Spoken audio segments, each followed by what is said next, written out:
To do that, we've got Ivo de Brouwer, who's Finance Director controlling methodologies at Danone, and Ivo will tell us about his journey towards scenario planning. So thank you, Hans. And yes, I'm indeed Ivo de Brouwer, and I speak on behalf of Danone. And before I'm going to take you through the journey Danone made on scenario planning, I first want to give you a bit of perspective on the company for those of you that are not so familiar with it.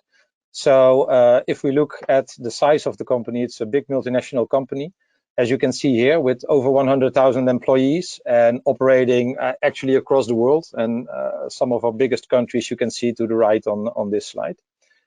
And if we then look on the other angle, what kind of products, what kind of food are we delivering?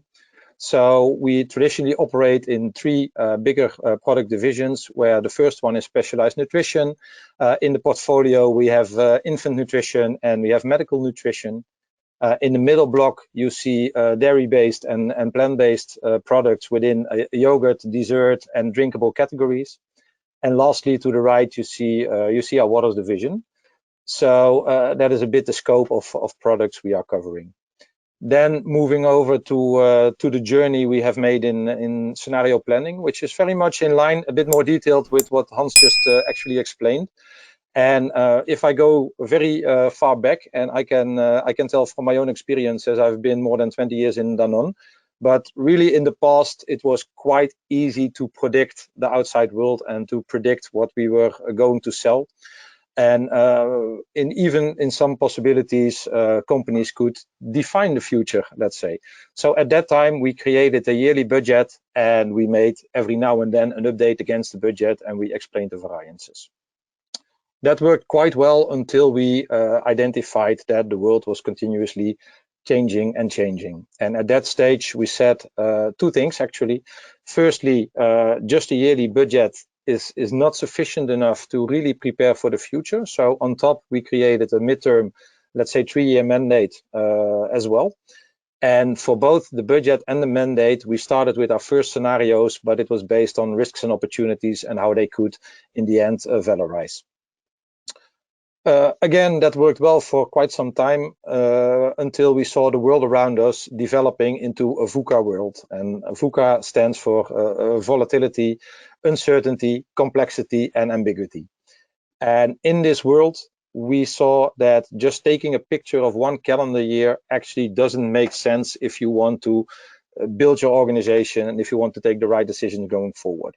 That's the point where we stepped away from budget and we introduced rolling forecast, which meant basically that every quarter you would forecast the 6 quarters in front of you.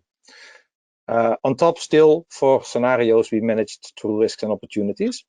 But on the midterm part, we elaborated a bit further from risk and opportunity by creating best and worst case scenarios. So giving a bit more granularity, let's say, to the scenarios built. After a bit of a struggle in the beginning, as it was conceptually new, this also worked very well for the company until COVID. And you all know that changed everything.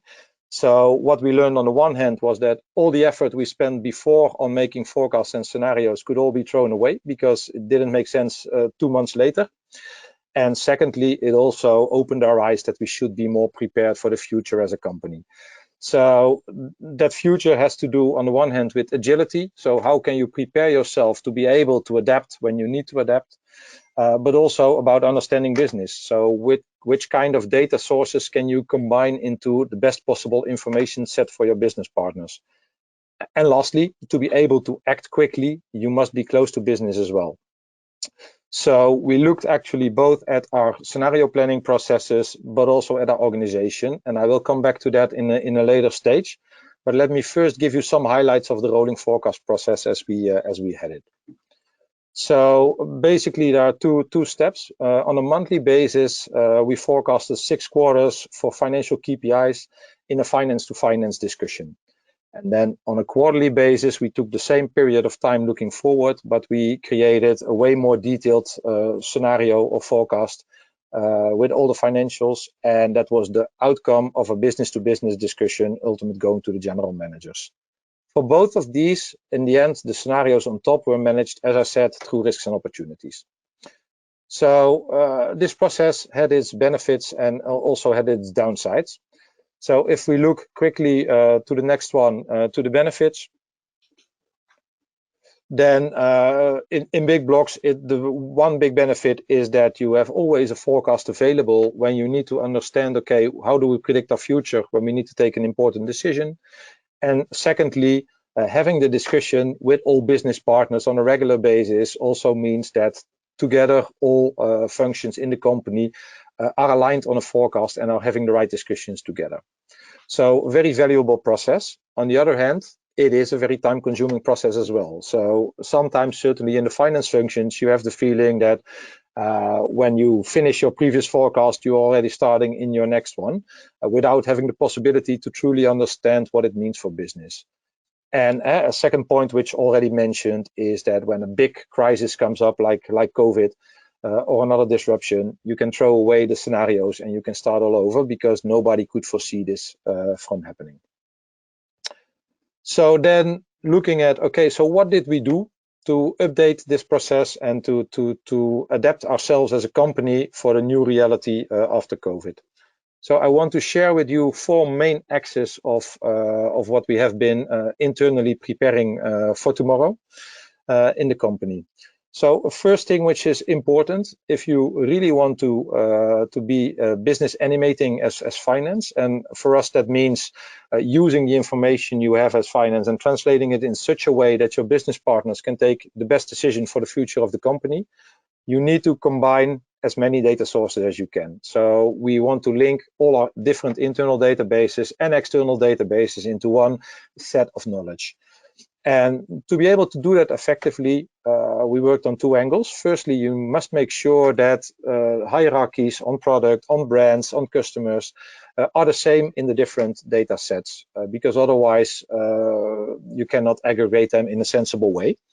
So we looked at the same hierarchies between our supply chain systems, our finance systems, but also the systems used by our customers or our marketing agencies, as an example. And secondly, if you aggregate this data for certain KPIs, you must be very sure that your KPIs are measured in exactly the same way to prevent measuring and comparing apples to pears. So that's why we have clearly defined for each KPI, okay, this is the way we should measure it in each of the systems. So it makes sense to combine the data. Then moving to the second block we have reviewed, it's about integrating more non-financial data into your understanding of business. It becomes more and more important, also with social media. If I think back a few years, we had in one country, we had an issue which could happen, but then on top, it blew up in social media. And we learned 1 year later that we lost half of our sales in that country. So it can really, really have an impact on your business. And that's why we are looking at ways to integrate data on nature and environment initiatives, on people management, whether it's our consumer or whether it's people working in our company, and also social media impact in the best possible way to be part of our forecasting of the future, because it is as important as are the financials. Then moving on to the third block we have reviewed in this process, and that's a big one. It's actually the need to focus more locally.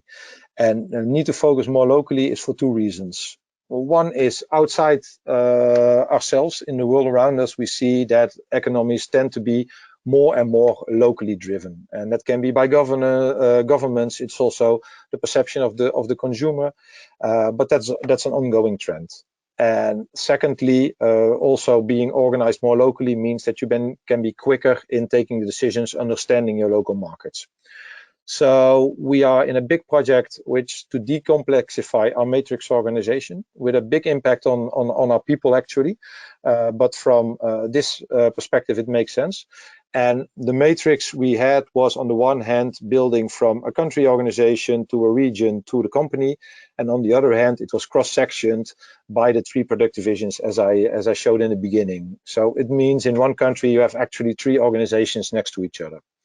Today we are reorganizing that into one country organization, and on top giving them the right empowerment to be able to act when they need to act.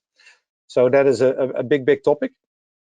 And then the last one I want to share with you is the need to focus on business. And it comes back to what I said on the rolling forecast. We needed to reduce the frequency of our reporting and the granularity of reporting to make sure that we do not think that we can steer business and understand business on spreadsheets only. It's truly about understanding the high-level scenarios, what it can mean to business, and also being able to translate our knowledge into something which makes sense to our business partners. So that's really where we are taking a step back to see what does really matter and what has an impact to measure and to track. And before handing over to Hans, because I know I talked about a lot of topics, if you want to know something more, or if you want to connect to me, please do so via LinkedIn, as Hans said. And now I hand over, please, back to you, Hans.